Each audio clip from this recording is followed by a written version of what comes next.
അതല്ലേ? ഞാൻ പോയി പറിക്കാൻ പോവായിരുന്നു. കൊറേ ആപ്പിൾസ് ഉണ്ടല്ലോ ഇതിന്.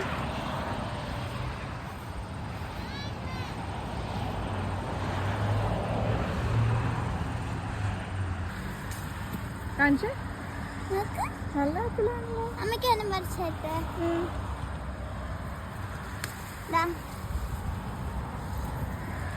ഞാനത് കഴിക്കാൻ പോവാ. ഞാൻ കഴിക്കട്ടെ. ഞങ്ങളിപ്പോ ഒരു പാർക്കിൽ പോയിരുന്നു അവിടെ ഉള്ളത്. അപ്പൊ ഞങ്ങൾ